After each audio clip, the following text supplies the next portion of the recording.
सर्व डॉक्टरांचे स्वागत आहे आपल्या विशेष रविवारच्या कार्यक्रमात. आपण गेल्या वेळेस पासून भीष्म पितामह यांच्या जीवनचरित्रावर मनन करतोय आणि मागच्या वेळेस आपण भगवद्गीतेच्या पहिल्या अध्यायातून सुरू केली. नंतर आपण त्यांच्या जीवनातले काही प्रमुख घटना बघितल्या की त्यांचा जन्म कसा झाला. गंगा देवींनी जन्मताच त्यांना नदीमध्ये वाहण्यासाठी प्रयत्न केला, तेव्हा शंतनू महाराज आले. त्यांचे सुरुवातीचे काही दिवस आईंसोबत होते. उच्च ग्रहांमध्ये त्यांनी अनेक ऋषी मुनींकडून भरपूर विद्या प्राप्त केली. एका अर्थाने वडिलांचा सहवास त्यांना लाभला नाही, पण त्या खडतर जीवनामुळे त्यांच्यामध्ये स्वतःमध्ये धैर्य आले, त्यांच्यामध्ये स्वतः एक जिद्द आली कठीण परिस्थितींना सामोरे जाण्यासाठी, जी त्यांना खूप फायद्याची ठरली. नंतर आपण बघितलं की कसं वडिलांच्या खुशी खातर वडिलांचं प्रेम आकर्षण झालं होतं एक सत्यवती नावांच्या एका महिलेप्रती. आणि त्यांच्या वडिलांनी जेव्हा त्यांना शपथ मागितली की तुम्ही कधी माझ्या मुलांच्या आड येणार नाही, तेव्हा देवव्रत यांनी प्रतिज्ञा घेतली, मी कधीही वडिलांच्या आड येणार नाही. आणि त्यामुळे या अशा प्रतिज्ञेमुळे आपण मागच्या वेळेस चर्चा करत होतो की राजघराण्यात राहून जेव्हा एखाद्या व्यक्ती अशी प्रतिज्ञा घेतात त्याला खूप कठीण प्रतिज्ञा मानलं जातं, आणि म्हणून त्या दिवशीपासून त्यांचं नाव पडलं भीष्म. त्यांचा दुसरा गुण आपण बघितलं की इतरांसाठी जेव्हा त्यांनी त्याग केला तेव्हा त्यांना पण त्याचा फायदा झाला.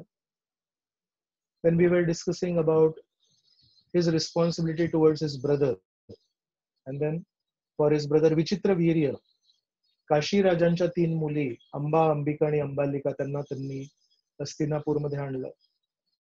आणि अंबानी जेव्हा व्यक्त केलं की माझं प्रेम शाल्वशी आहे, तेव्हा त्यांनी त्यांना जाण्यासाठी मोकळीक दिली, पण शाल्वनी त्यांना स्वीकार नाही केलं. आणि त्यामुळे अंबा जेव्हा परत आल्या तेव्हा त्यांनी सांगितलं की भीष्मांनी माझ्याशी लग्न करायला पाहिजे. पण भीष्म व्रतबद्ध होते म्हणून त्यांनी नाकारलं. आणि तेव्हा अंबांनी परशुरामांकडे जाऊन विनवणी केली. तेव्हा आपण भीष्मांचा एक गुण बघितला, kind on others, strict on himself. And then we discussed about this lesson, pain of regret or pain of discipline, that is our choice. Pain is not the choice. Source of pain is a choice. Then we discussed how Bhishma had a big fight with Parshuramji for 23 days. And Parshuram, who is such a big warrior, he has defeated 21 generations of Kshatriyas, but he could not win against Bhishma. So for Bhishma, vow is more important than anything else. And then we discussed how character is very important. And this is where we stopped last time. So we'll continue from there. So after taking this kind of a vow, and after leading such a pure life, where he does not compromise any of his principles, what happens to a person? Actually, when any one of us live our lives based on purity, live our lives based on certain principles which we are not ready to break at any cost, there is a certain power, there is a certain potency that comes in us. मराठीमध्ये आपण म्हणू शकतो अशा व्यक्तीच्या जीवनामध्ये, त्याच्या व्यक्तिमत्वामध्ये एक वेगळे तेज निर्माण होतं. तर त्यासाठी एक गोष्ट आहे महाभारतामध्ये की उत्तर भारतामध्ये पांचाल देश होतं, आणि त्या पांचाल देशामध्ये अनेक छोटे छोटे भाग होते आणि त्यांचे राजे वेगवेगळे होते. तसे त्यातले एक राजे होते, त्यांचं नाव होतं उग्रायुध पांचाल. हे उग्रायुध पांचाल आहेत. जेव्हा यांना लक्षात आलं की शंतनू महाराज या जगातून निघून गेलेत आणि शंतनू महाराजांच्या पत्नी सत्यवती, ज्या खूप सुंदर आहेत, त्या जगात आहेत, आणि शंतनू महाराजांच्या पूर्वीच्या पत्नीकडून मुलगा भीष्म हे पण या जगात आहे, का कोणास ठाऊक त्यांच्या मनामध्ये एक वाईट विचार आला. म्हणाले अशा संकटकालीन परिस्थितीमध्ये मी हस्तिनापूरवर आक्रमण करीन. So it is described that this king had a special weapon with him, चक्र. कोणीही त्याच्यासोबत युद्ध करताना या चक्रामुळे समोरच्या व्यक्तीचा नेहमी पराभव व्हायचा. आणि असे हे शस्त्र चक्र घेऊन हे उग्रायुध पांचाल आता हस्तिनापूरला पोहोचलेत. आणि काही दिवसांपूर्वी शंतनू महाराज या जगातून गेलेत. आणि अशा या वाईट परिस्थितीत यांनी आक्रमण केलंय. आणि नगराच्या बाहेर येऊन हे भीष्माकडे एका दूताला पाठवतात आणि म्हणतात, मी इथे बाहेरच आलेलो आहे, मी महापराक्रमी राजा आहे, कधीही मी कोणाशी हरलेलो नाहीये, मला तुझ्या राज्यामध्ये काही महत्व नाहीये, इंटरेस्ट नाहीये, पण तुझ्या आई आहेत सत्यवती, त्या खूप सुंदर आहेत, त्यांना जर तू माझ्या हवाले केलंस मी त्यांच्याशी लग्न करीन आणि मी निघून जाईन, तू काही काळजी करू नकोस. तर हे ऐकताच भीष्मांना एवढं वाईट वाटलं. How can this person behave like this at such a time. So त्यांना त्याच काळी उग्रायुध पांचालशी लढण्यासाठी बाहेर जायचं होतं. पण त्यावेळेस तिकडले जे पुरोहित होते, ब्राह्मण होते, त्यांनी म्हटलं की जेव्हा आपले वडील या जगातून जातात तेव्हा त्यांच्याप्रती श्राद्ध, असे भरपूर पितृक्रिया असतात, त्याच्यासाठी कालावधी आहे. आणि त्या कालावधीमध्ये एखाद्या मुलाचं सर्वश्रेष्ठ कर्म आहेत आपल्या वडिलांप्रती सगळे हे पितृकार्य करणे. So during this period you should not give importance to any other activity, however important it is. So Bhishma wants to go and fight, but he has been stopped by all the purohits and all the brahmins. Please wait, please don't go, finish off all your duties towards your father. And Bhishma, giving importance to everyone else, he stops, he does not go out to respond to the fight, he takes care of all the pitru kriyas.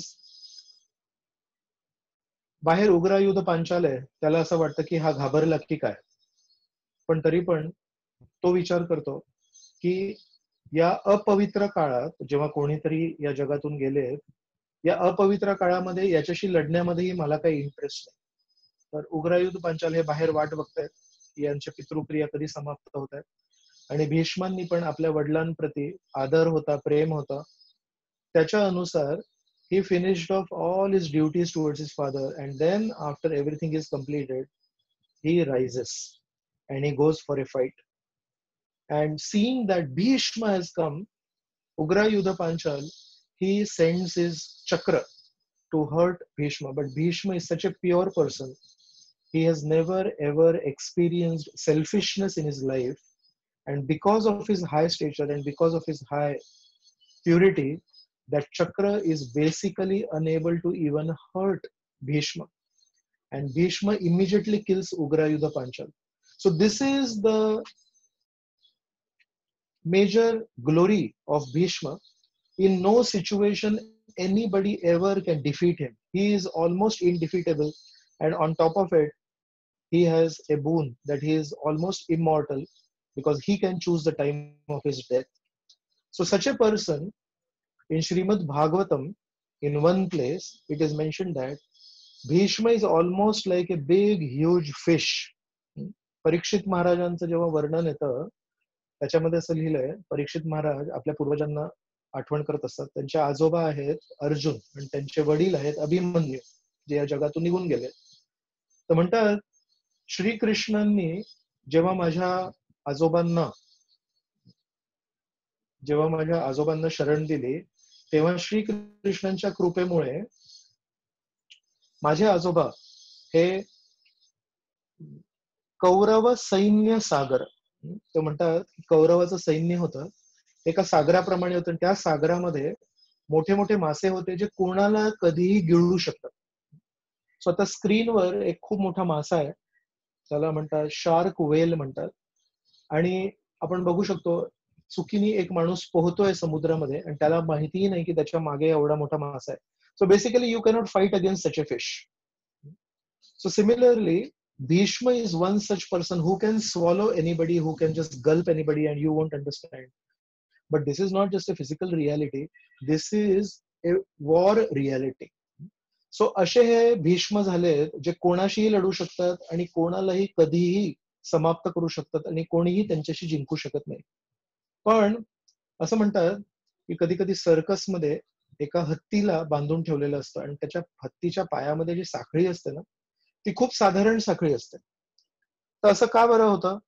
कारण तो हत्ती जेव्हा लहान असतो, जेव्हा त्याच्यामध्ये बळ फार कमी असतं, तेव्हाच त्याच्या पायाला त्या साखळीने बांधलं जातं. आणि त्या काळापासून त्यांनी 3-4 वेळा तरी प्रयत्न केलेला असतो सोडण्याचा, पण लगेच त्याला लक्षात येतं की माझ्यामध्ये तेवढी शक्ती नाही की या साखळीला मी तोडू शकतो. आणि जेव्हा तो मोठा होतो तर त्या साखळीमध्ये अजिबात शक्ती नाहीये हत्तीला धरण्यासाठी. पण मनामध्ये कुठेतरी त्या हत्तीने हे स्वीकार केलंय की या साखळीला तोडण्याचा माझ्यामध्ये शक्ती नाहीये, माझ्यामध्ये सामर्थ्य नाहीये. आणि म्हणून मोठे मोठे हत्ती पण एका छोट्याशा साखळीने बांधले जातात. तर हे का मी उदाहरण देतोय, कारण भीष्म एवढे प्रबळ व्यक्ती झालेत, प्रभावशाली व्यक्ती झालेत, त्यांच्याशी कोणी कधी लढू शकत नाही. पण त्यांच्यावर पण एक साखळी आहे आणि त्या साखळीद्वारे एवढ्या मोठ्या हत्तीवर, एवढ्या मोठ्या महापराक्रमी व्यक्तीवर पण अनेक लोकांनी राज्य केलं. आणि ते म्हणजे त्यांनी आपल्या वडिलांखातर एक शपथ घेतली होती की मी आयुष्यभर हस्तिनापूर राजसिंहासनावर जे बसतील त्यांच्या प्रती एकनिष्ठ राहीन, त्यांच्या सेवकाच्या रूपात मी सेवा करेन. हे का सांगितलं त्यांनी? कारण सत्यवतीच्या वडिलांना तसं पाहिजे होतं त्यांच्याकडे बोलून. पण या एका शपथीमुळे भीष्म देवांवर पूर्ण आयुष्यभर किती शोषण झालं हे आपल्या सर्वांना माहितीये. द्रौपदीचं वस्त्रहरण करण्याची जेव्हा एक प्रसंग येतो, जेव्हा एक एक त्यांनी प्रयत्न केला, तेव्हा द्रौपदी सर्वात आधी भीष्मांकडे जाते आणि म्हणते, मला इतरांकडून कोणाकडून काही अपेक्षा नाही, पण तुम्ही भीष्म आहात, तुम्ही पितामह आहात, तुम्हाला खरं काय, खोटं काय, सत्य काय, खोटं काय, योग्य काय, अयोग्य काय, धर्म काय, अधर्म काय, हे तुम्हाला सर्व माहिती आहे. तुम्ही सांगा हे योग्य आहे का? जर युधिष्ठिराने स्वतःला हरलाय, तर मी युधिष्ठिर आपल्या पत्नींना कसं लावू शकतो? भीष्म तेव्हा काहीही बोलू शकत नाही आणि भीष्म म्हणतात, धर्माला समजणं फार कठीण आहे. धर्म कुठल्या परिस्थितीमध्ये काय आहे हे समजणं फार कठीण आहे. आणि काही बोलू शकत नाही भीष्म. आयुष्यभर ज्या व्यक्तीला सर्वात जास्ती समज होती, आयुष्यभरामध्ये सर्व प्रश्नांचा तोडगा, सर्व प्रश्नांची उत्तरं ज्या व्यक्तीकडे होते, त्याच्या चेहऱ्यावर, त्याच्या तोंडावर एक मास्क लागला होता. आणि तो मास्क होता त्यांच्या शपथीचा. याचा अर्थ पवित्र हेतूने जरी आपण शपथ घेतली असेल, तरी पण त्या शपथीवर जर आपण नीट विचार जर नसेल केला, तर त्या शपथीद्वारे आपलं शोषण होऊ शकतं. सो 5वा जो गुण आहे भीष्मदेवांमध्ये तो आहे की he is bound by his on wow. शपथ थोडीशीच आहे. शपथ त्यांनी 2 मिनिटासाठी घेतली होती, पण त्या 2 मिनिटाच्या शपथीचा परिणाम त्यांच्या पूर्ण आयुष्यावर झाला. आणि त्याच्यामुळे एक्स्ट्रीम एक्सप्लॉइटेशन बाय दुर्योधन.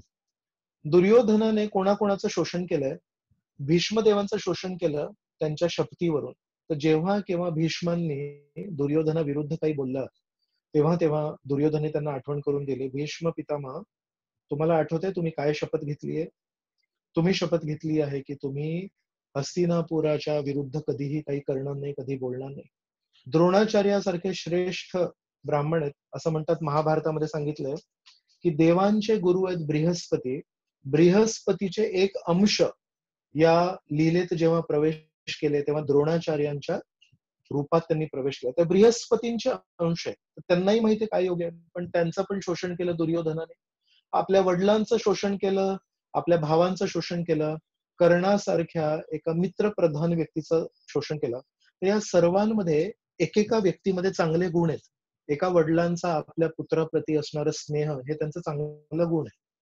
पण जेव्हा त्याचं शोषण होतं तेव्हा त्याच्यामध्ये वाईटपणा येतो. तर विचार करा, भीष्मांचं पहिलं नाव लिहिलंय. भीष्म किती पवित्र व्यक्ती आहेत आणि भीष्मांच्या आड यायला कोणी तयार नाही. का? तर त्यांची पवित्रता आहे ती, त्यांची एकनिष्ठता आहे ती. पण अशा व्यक्तीचं पण शोषण एक वाईट व्यक्ती करू शकतो. ही आपल्या जीवनाची खरी गोष्ट आहे.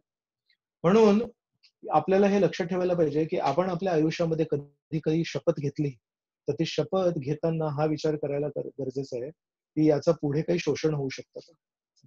तर इथे एका चोराच्या हातात एक चाकू दाखवला आहे आणि त्याच्यावर मी भीष्म म्हणून असं लिहिलंय. आणि याच्या पुढे एका सर्जनच्या हातामध्ये स्कॅल्पेल आहे. तर दोघांच्या हातामध्ये एक खूप sharp, there is a sharp weapon. One is called Bhishma and one is called Arjun. What is the difference? The difference is, with this scalpel, the surgeon can do surgery as per his need. Proper tumor, proper extra mass, extra flesh can be taken out, and then proper treatment, healing will happen after the surgery. Whereas in this case, the thief who is holding this knife is going to use it uncontrollably, and this is primarily intended to create harm in the person to which this knife will be used for.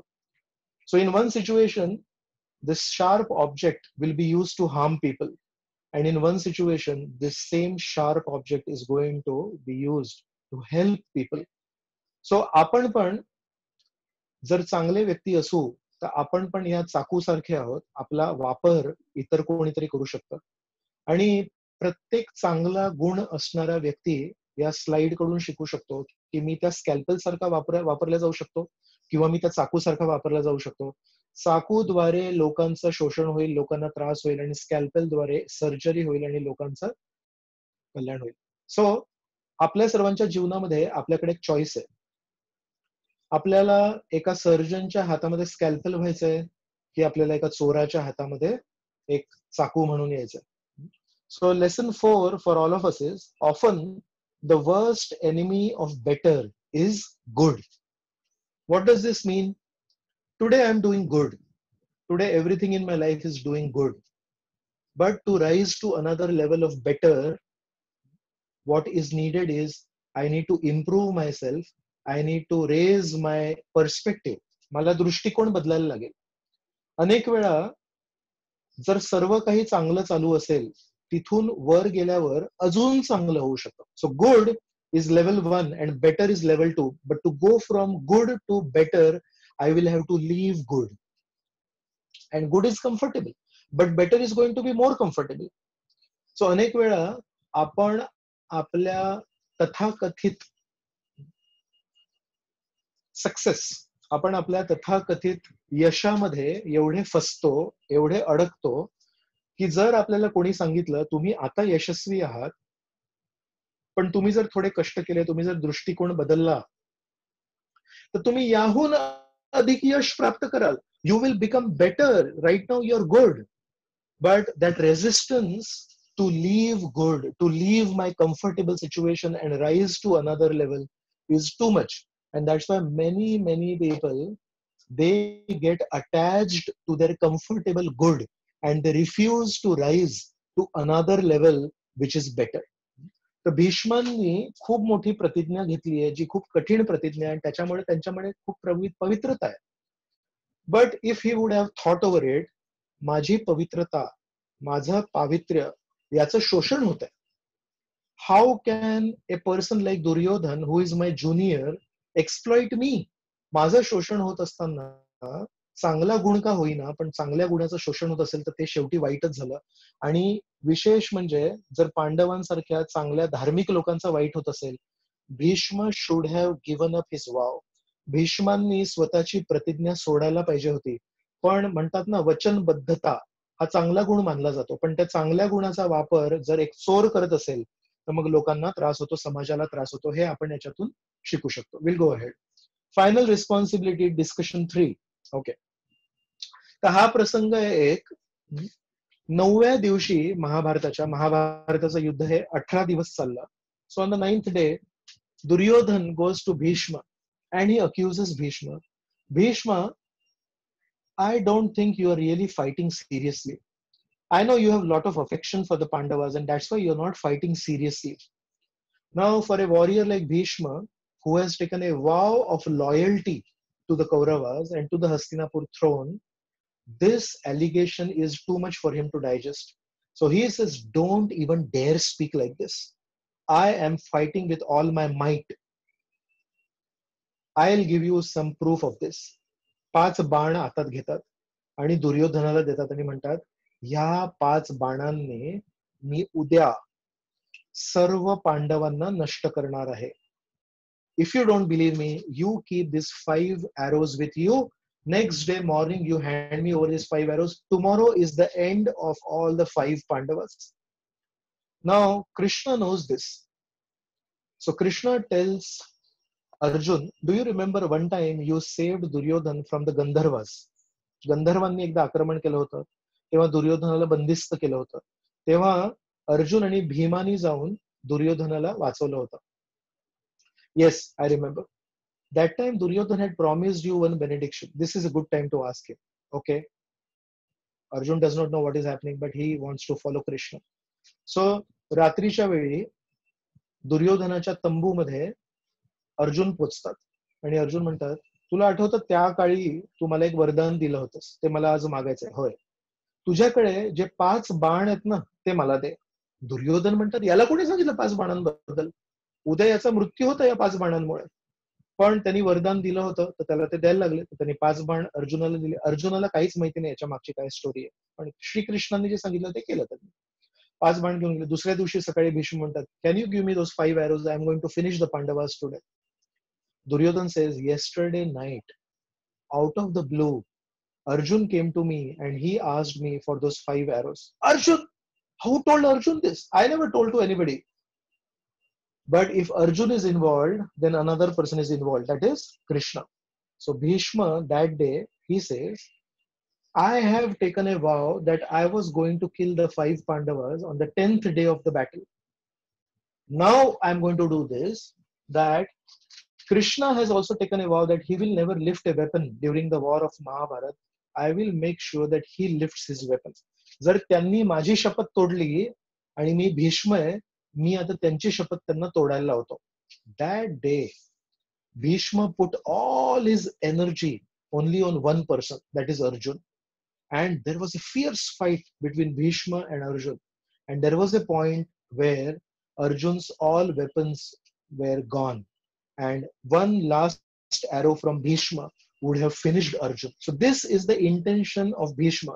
He knows Krishna has a lot of love for Arjun, and if Arjun is in trouble, then Krishna will definitely break his vow. And that is what exactly happens. As Bhishma is about to kill Arjun, Krishna cannot stand it. Krishna jumps from the chariot.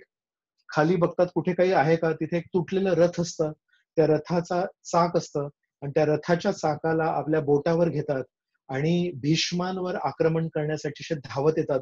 आणि अर्जुन हे सगळं दृश्य बघतात आणि अर्जुन त्यांना धरतात आणि त्यांना he is preventing him and saying, Krishna, you have taken a vow. You will not fight with anybody in Mahabharata war. Please don't break your vow. If you break your vow, everyone will say Krishna breaks his vow, so we can also break our vows. Krishna says, त्याच्याशी मला काही घेणं देणं नाही, लोक मला काय म्हणतील, पण माझ्या उपस्थितीमध्ये माझ्या भक्ताला कोणी मारू शकत नाही, अर्जुनाला कोणी मारू शकत नाही. आणि म्हणून श्रीकृष्णांनी रथांग पाणी म्हणून एक त्यांना नाव मिळालं, की रथाच्या चाकाला त्यांनी आपल्या हातावर घेतलं आणि भीष्मांवर आक्रमण केलं.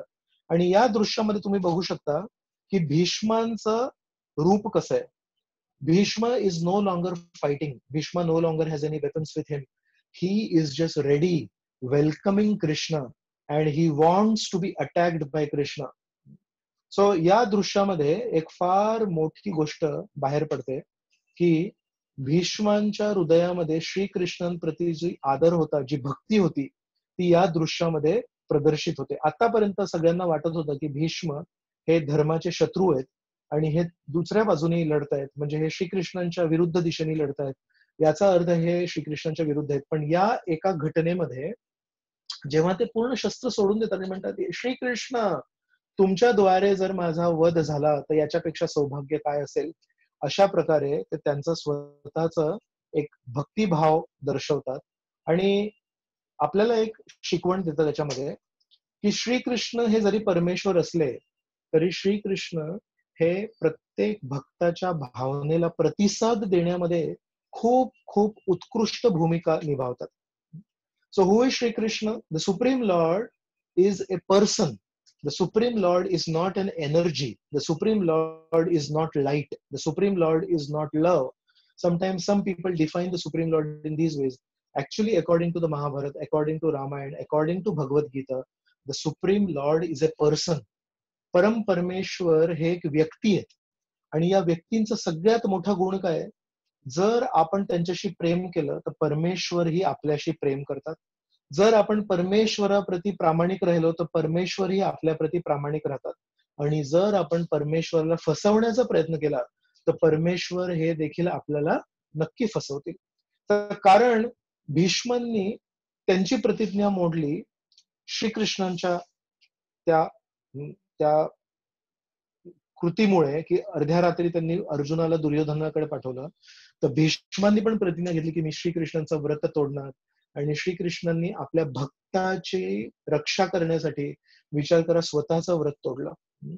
तर श्रीकृष्ण भगवद्गीतेमध्ये एका ठिकाणी म्हणतात, कौंतेय प्रतिजानीही नमे भक्त प्रणश्यती. म्हणतात, हे कौंतेय, हे पार्थ, हे अर्जुना, तू पूर्ण जगामध्ये जग जाहीर कर की माझ्या भक्ताचा कधी नाश होत नाही, माझ्या भक्ताचा कधी त्रास होत नाही. आणि या लीलेमध्ये आपल्याला लक्षात येतं की श्रीकृष्ण स्वतःची वचनबद्धता तोडायला पण तयार आहेत, पण आपल्या भक्ताला जर त्रास होत असेल तर ते नेहमी वाचायला नेहमी मदत करतात. याच्यावरून एक उदाहरण मला लक्षात येतं की कधी गायीला वासरू झालं असेल आणि त्या वासराला एखाद्या मनुष्याने जरी त्रास द्यायचा प्रयत्न केला तर सदैव प्रेम करणारी आई गाय ही देखील त्या मनुष्यावर आक्रमण करते. अनेक अनेक वेळा मी अशा गोष्टी ऐकल्या आहेत की ज्यामध्ये एक गाय होती, खूप गोंडस होती, खूप प्रेमळ होती, खूप लाड करणारी होती, पण तिच्या वासराला जर कोणी काही केलं तर ती प्रेमळ गाय पण मारकी होते आणि शिंग दाखवते ती. तशाच प्रकारे श्रीकृष्ण हे खूप प्रेमळ व्यक्ती आहेत. नेहमी बासुरी वाजवतात, गोपींना गोपिकांना नेहमी प्रेम देतात, गायींना नेहमी प्रेम देतात. पण अशा या गायी समोर त्यांच्या उपस्थितीमध्ये जेव्हा आपण त्यांच्या भक्तांना त्रास द्यायचा प्रयत्न करतो तेव्हा तीच गाय मग नरसिंहाचं रूप घेते. मग ती एका सिंहाचं रूप घेते आणि हिरण्यकश्यपूला पूर्ण चीरफाड करून मारून टाकते. तर म्हणून श्रीकृष्ण ना कसं आपण व्याख्या करू शकतो, Shrikrishna is a reciprocator, he simply reciprocates. त्यानंतरचं मग हे जी घटना आपण स्लाइडवर दाखवली आहे ती म्हणजे की आता भीष्मांसारख्या या इच्छा मृत्यू असलेल्या व्यक्तीला मारायचं कसं. तर तेव्हा श्रीकृष्णांनी सर्व पांडवांना सांगितलं की तुम्ही जाऊन भीष्मांना विचारा.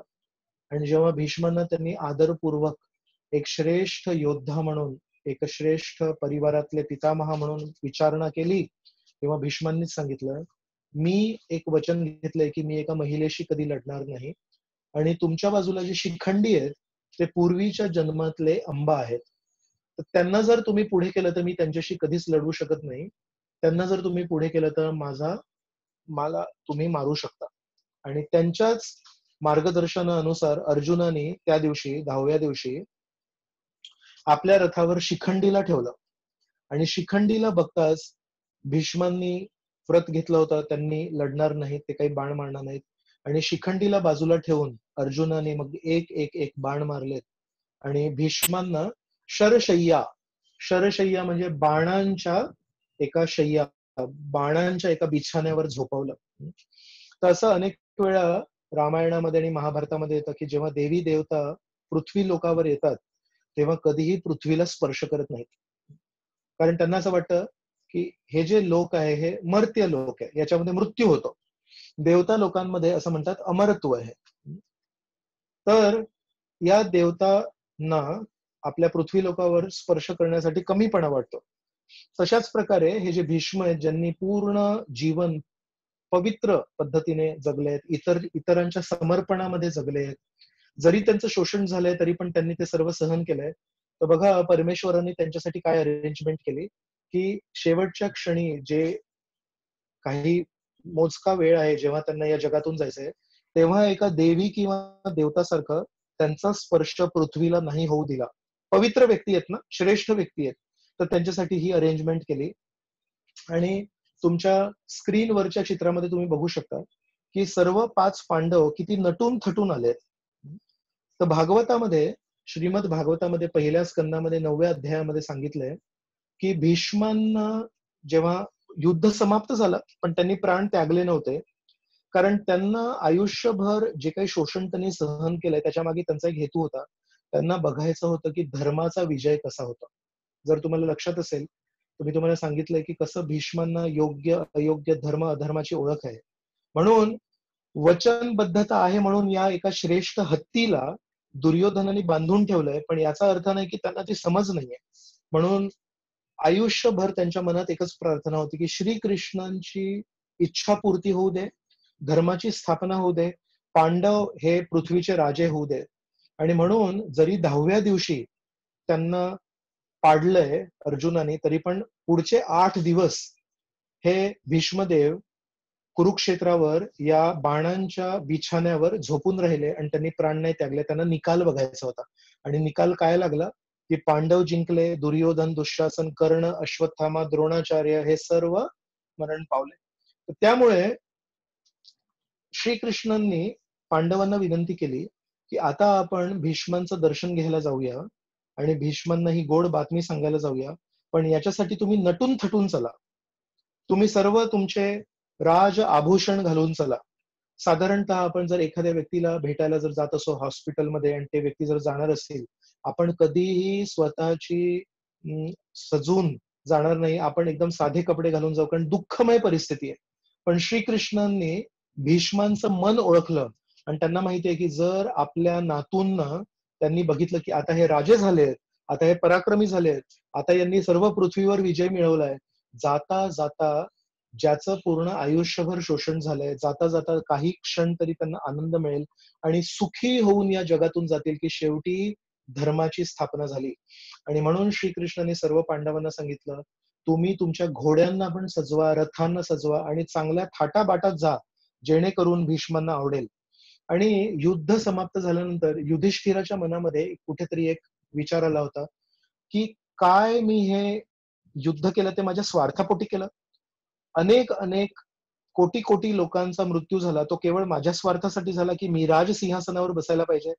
तेव्हा श्रीकृष्ण युधिष्ठिराला जेव्हा भीष्मांकडे घेऊन जातात, तेव्हा भीष्मांना विनंती करतात, युधिष्ठिराला कृपया तुम्ही एक आजोबा आहात, एक श्रेष्ठ व्यक्ती आहात, तर त्यांना मार्गदर्शन करा. या पुढे त्यांनी राजा म्हणून राज्य कसं करायचं.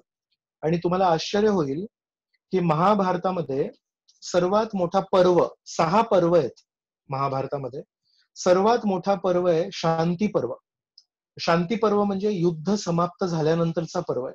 आणि त्या शांती पर्वामध्ये सर्वात मोठा जो सेक्शन आहे तो आहे भीष्मांनी या शरशय्येवर झोपून युधिष्ठिराला दिलेली शिकवण की यापुढे धर्मस्थापना तर झालीये, पण धर्मस्थापना केल्यानंतर धर्माला टिकवून पण ठेवायचंय.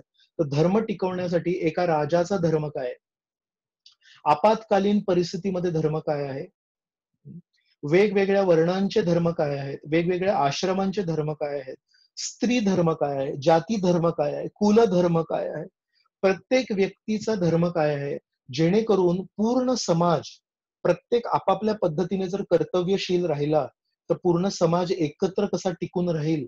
आणि धर्माची स्थापना जी अनेक अनेक प्रयत्नांनंतर श्रीकृष्णांनी केली आहे पांडवांद्वारे, ती टिकून कशी राहील.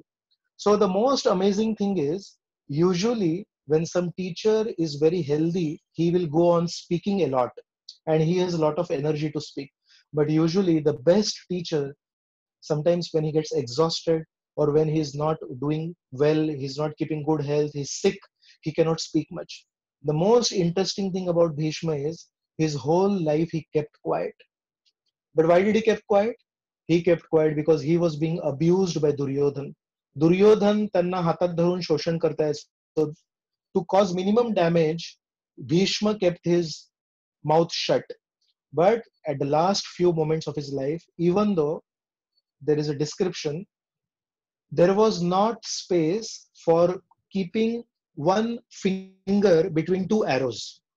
2 बाणांमध्ये एक बोट घालण्या एवढी जागा नव्हती. अशा प्रकारे त्यांचं पूर्ण शरीर विदीर्ण झालंय बाणांनी. His entire body has been pierced by multiple arrows, but in such a condition, Bhishma gave the longest discourse to Yudhishthir how to rule a kingdom efficiently as per dharma and what are the duties of different parts of society. आणि या त्यांच्या उपदेशांनी पूर्णपणे शक्ती आली युधिष्ठिराच्या मनामध्ये आणि त्यांच्या मनामध्ये जी खिन्नता आली होती, जो प्रश्न निर्माण झाला होता, काय मी स्वार्थीपणा केला का धर्मक्षेत्रामध्ये महाभारताचं युद्ध लढून, ती खिन्नता शेवटी भीष्मांच्या वचनांमुळे नष्ट झाली. आणि अशा प्रकारे त्यांचा हा 7वा गुण आपण बघतोय, मिशन अकम्प्लिश्ड. ज्या एका ध्येयासाठी आयुष्यभर त्यांनी सर्व काही सहन केलं, ते ध्येय त्यांचं प्राप्त झालं. Supreme happiness and supreme pain. एका अर्थाने पूर्ण शरीराला बाणांची वेदना आहे, पूर्ण शरीर त्यांचं विदीर्ण झालंय, पण त्या दुःखमय परिस्थितीमध्ये पण त्यांना त्रास नाही झाला, त्यांना खूप आनंद झाला. आणि एका अर्थाने श्रीकृष्णांनी त्यांना वाईट बाजूनी लढण्यासाठी एक शिक्षा केली आहे. He has been punished by lord Krishna, that why did you fight on the wrong side. He accepted that punishment gracefully. He has no complaints against Krishna because he knows he did wrong.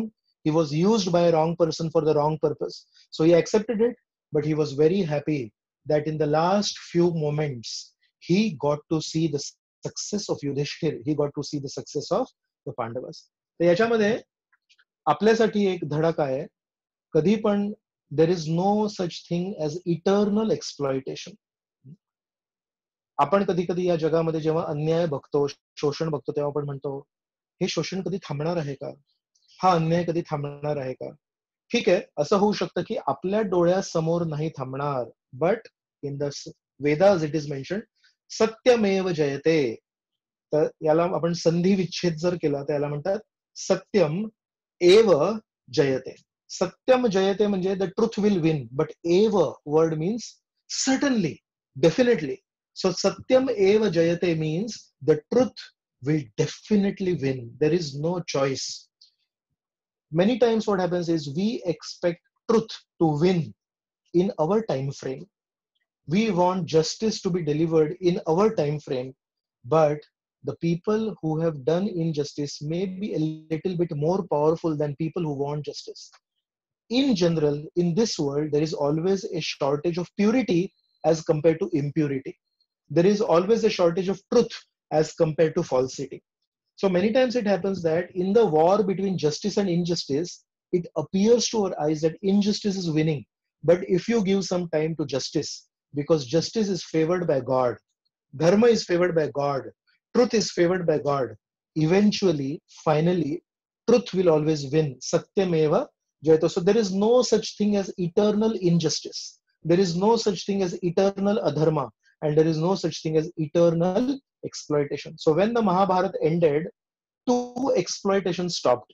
Pandavas exploitation stopped. पांडवांचं पण किती शोषण झालंय ते संपलं, आणि स्वतः भीष्मांचं पण जे शोषण आयुष्यभर चालत राहिलं ते श्रीकृष्णांनी संपवलं. आणि याच्या पुढे हे जे चित्र आहे हे त्याच प्रसंगाचं चित्र आहे, पण या चित्रामध्ये तुम्ही बघू शकता श्रीकृष्णांना चतुर्भुज रूपात दाखवलंय. तर असं म्हणतात शास्त्रांमध्ये दोनच अशा घटना आहेत when the glories of the Supreme Lord were sung in the presence of the Supreme Lord. So one time in Ramayana, Love and Kush, they visit Lord Ramchandra, and Love and Kush are singing Ramayana in the presence of Lord Ramchandra. Usually you cannot sing Ramayana in the presence of Lord Ramchandra. Lord Ramchandra will never accept it. Similarly, you cannot sing the glories of Lord Krishna in the presence of Lord Krishna because Lord Krishna will not accept it. But there are two instances mentioned in the scriptures where the Supreme Lord accepted his glorification from his devotee. So one I told you is in Ramayana. Second is in this course in Shanti Parva, when Bhishma is instructing Yudhishthir, Bhishma speaks Vishnu Sahasranam. So Vishnu Sahasranam हा खूप प्रचलित मंत्र आहे आणि अनेक अनेक लोक विष्णूंच्या स्तुतीमध्ये हे गातात. पण हे विष्णू सहस्त्रनाम कुठे येतं माहितीये? महाभारतामध्ये on the bed of arrows Bhishma chants these prayers to Lord Krishna. And if you read the Srimad Bhagavatam, त्याच्यामध्ये असं लिहिलंय, एशवै भगवान साक्षात आद्यो नारायण पुमान. म्हणतात भीष्म युधिष्ठिराला, अर्जुनाला म्हणतायत तुमच्या शेजारी हे जे उभे आहेत ना कृष्ण, हे तुमचे भाऊ नाही आहेत, हे चुलत भाऊ नाही आहेत. म्हणतात एशवै नारायण साक्षात आद्यो नारायण पुमान. हे आदि नारायण आहे. He is the source of all Narayan. म्हणतात या व्यक्तीला तुम्ही तुमचे चुलत भाऊ समजताय, पण हे आदि नारायण आहेत, हे नारायण स्वतः आहेत. आणि त्यांना स्मरून भीष्मांनी या जगातून प्रस्थान करण्याआधी विष्णू सहस्त्रनाम आपल्याला देऊन गेलेत.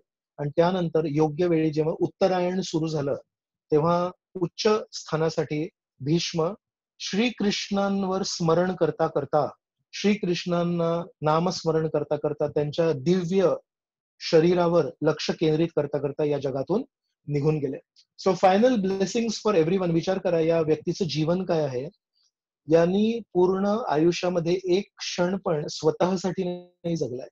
लहानपणे आईच्या म्हणण्यानुसार आपल्या वडिलांना सोडून गेले. मग आईनी देवव्रताला वडिलां हवाले केलं आणि स्वतः निघून गेले.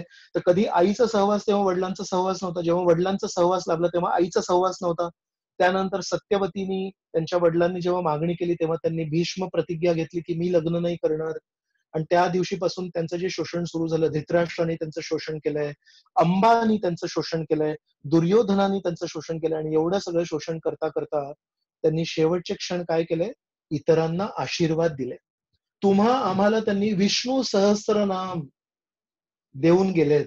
याचा अर्थ जरी आपल्या जीवनामध्ये काही कष्ट झाले असतील, आपल्या जीवनामध्ये आपल्यासोबत भरपूर वाईट झालं असेल, याचा अर्थ असा नाही की आपण इतरांच्या जीवनामध्ये वाईट केलं पाहिजे.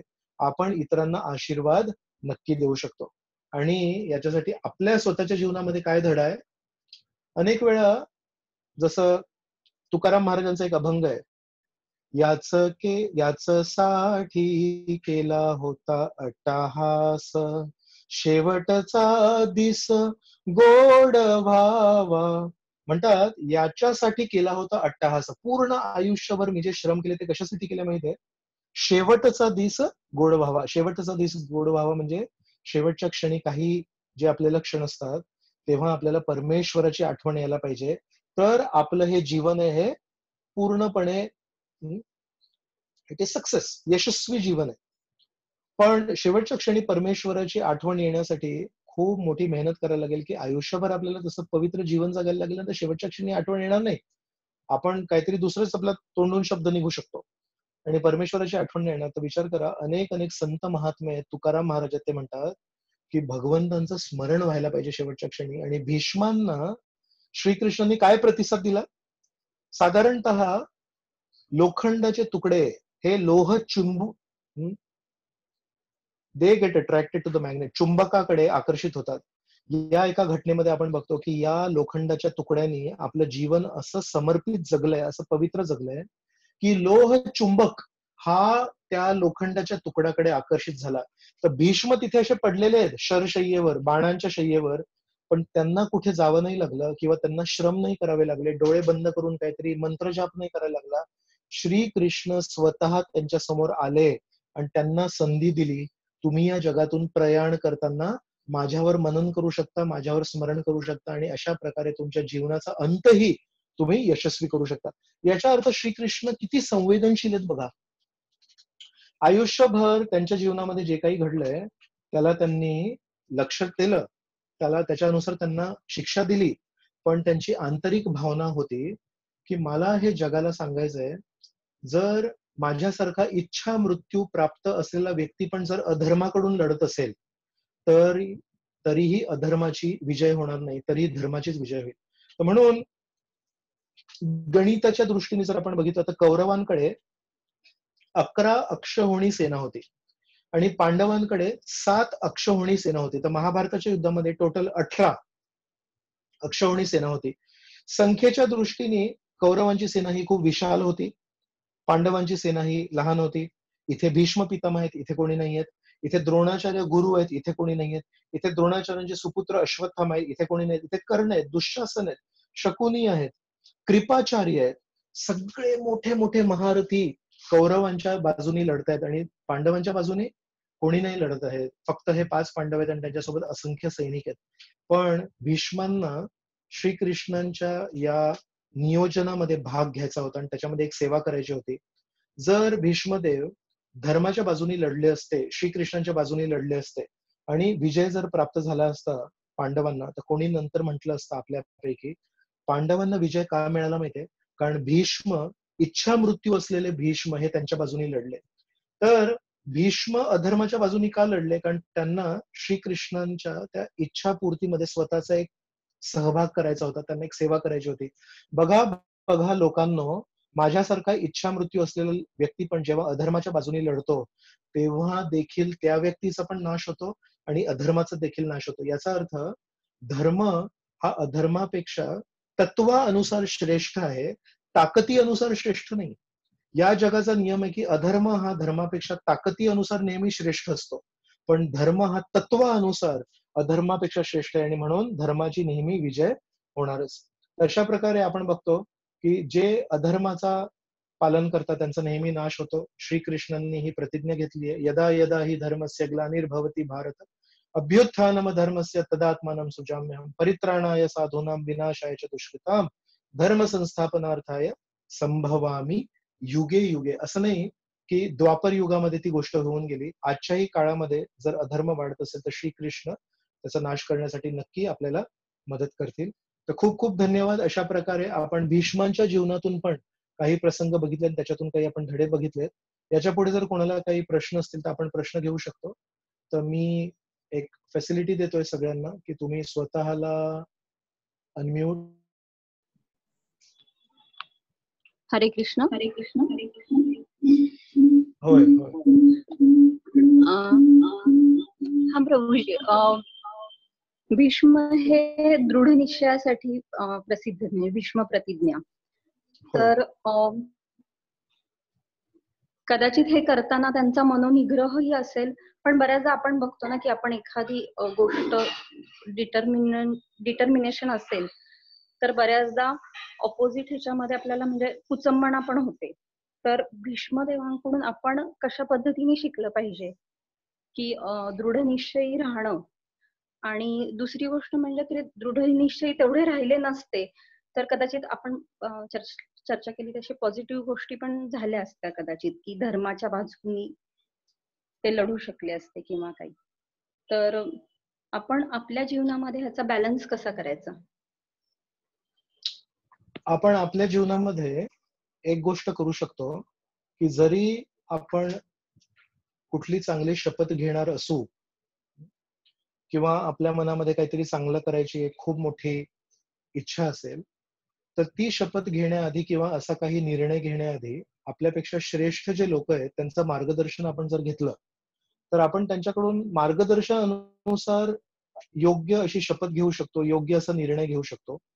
पण आज आता या क्षणी स्क्रीनवर जो चित्र आहे त्याच्यावरून मला हे सांगायचंय, पवित्रातली पवित्र शपथ पण जर अयोग्य व्यक्तीच्या हातात पडली तर तो त्याच्याद्वारे तुमचं शोषण करू शकतो. एवढे पवित्र व्यक्ती आहेत पण अनेक वेळा जेव्हा त्यांच्याद्वारे काही वाईट घडवायचं होतं तेव्हा जेव्हा त्यांनी कधी प्रतिकार केला त्याचा भीष्मांनी, तेव्हा त्यांना सांगितलं, एक मिनिट, तुम्ही हस्तिनापूर सिंहासनाप्रती एकनिष्ठ राहण्याची प्रतिज्ञा घेतली आहे आणि सध्या माझे वडील हे राजसिंहासनावर बसलेत म्हणून तुम्ही काही बोलू शकत नाही. अशा प्रकारे नेहमी त्यांच्या तोंडावर एक पट्टी लावली. आपण याच्यातून हे शिकू शकतो की आपल्या कृतीला महत्व आहे का. आपण एका अर्थाने म्हणू शकतो की आपल्या कृतीला खूप महत्व आहे, पण त्या कृतीला केवढं महत्व आहे माहितीये, जर त्या कृतीनी कोणाचं कल्याण होणार असेल तर त्या कृतीला महत्व आहे. जर आपल्या चांगल्या कृतीने इतरांना जर त्रास होणार असेल, इतरांना वाईट होणार असेल तर आपली चांगली कृती पण शेवटी वाईटच आहे, शेवटी परिणामाने ठरतं. I will give you an example. तुम्ही डॉक्टर आहात, तुम्ही खूप चांगलं औषध एका व्यक्तीला दिलं पण त्या व्यक्तीमध्ये त्याचे साईड इफेक्ट झाले आणि त्या व्यक्तीला भरपूर त्याचा त्रास झाला आणि चुकीनी, जस्ट अन एक्स्ट्रीम केस मी म्हणतोय, he lives this world. Now if somebody comes to you and says, how could you do that? You have all defense and you will say, I gave him the right medicine. But the point is, the right medicine had a disastrous effect on that patient. So कुठेतरी मग आपली जबाबदारी आहे की even if you are giving the right medicine, maybe you should have checked if he has some allergy. त्याला विचारायला पाहिजे होतं की तुला कुठली ॲलर्जी आहे का, तुला कुठले साईड इफेक्ट्स होतात का, तुझी आधी कधी काही अशी ट्रीटमेंट झाली आहे का. But if we are not careful then sometimes in extreme situations even the right medicine can cause a disastrous effect on the patient. आणि after that there is a disastrous effect on the patient. त्याच्यानंतर आपल्याला जेव्हा वाईट वाटेल की अरे मी विचारायला विसरलो की तुम्हाला काही ॲलर्जी वगैरे आहे, कारण त्या ॲलर्जीमुळे त्यांना किती त्रास झाला आणि किती पैसे त्यांचे खर्च झाले, कॉम्प्लिकेशन्स झाले, हेल्थ कॉम्प्लिकेशन्स झाले भरपूर. आपल्याला वाईट वाटून फायदा नाही. जे काही करायचं होतं ते तेव्हा करायला पाहिजे होतं. तर तसंच भीष्मांनी जेव्हा प्रतिज्ञा घेतली तेव्हा हा विचार करायला पाहिजे होता की अशा प्रकारचे अनकंडिशनल जेव्हा आपण प्रतिज्ञा घेतो, उद्या त्या राजसिंहासनावर कोण वाईट व्यक्ती बसणार आहे, चांगला व्यक्ती बसणार आहे आपल्याला माहिती नाही. तर ज्या भविष्यामध्ये आपली दृष्टी नाहीये, ज्या भविष्याला आपण बघू शकत नाही, त्या भविष्यामध्ये पण आपली प्रतिज्ञा स्वतःला बद्ध करून घेणं, स्वतःचे पाय बांधून घेणं, ही खूप मोठी चूक आहे. So we should be very careful with our words. आपल्या शब्दांशी आपण खूप सांभाळून राहायला पाहिजे. आपल्या कृतींशी आपण खूप सांभाळून राहायला पाहिजे. आणि कधीही चांगल्या लोकांचंच शोषण होतं. आजपर्यंत मी एकदाही असं ऐकलं नाही की एक वाईट व्यक्ती होता जो नेहमी लोकांना त्रास द्यायचा आणि त्या वाईट व्यक्तीचं कोणीतरी शोषण केलं. का माहितीये? कारण वाईट व्यक्ती अशी वचनबद्धता करत नाही. शोषण होण्यासाठी तुम्ही वचनबद्ध असल्यावरच तुमचं शोषण होऊ शकतं. म्हणजे एका अर्थाने आपण म्हणू शकतो, शोषण जर कोणाचं व्हायचं असेल तर ते होणार असेल, ते होईल वाईट व्यक्ती, चांगल्या व्यक्तींचं. कारण चांगले लोक वचनबद्धता करतात, चांगले लोक व्रत घेतात, चांगले लोक चांगल्या कृती करण्यासाठी प्रयत्नशील असतात. So whoever amongst us is a good person and we want to be a good person, one limitation of a good person is he becomes emotional. And when a good person becomes emotional, he takes an unconditional oath. He takes an unconditional promise. He takes an unconditional vow. And that unconditional vow is exploited by the wrong people of this world. So good person should not be emotional. Good person should be intelligent.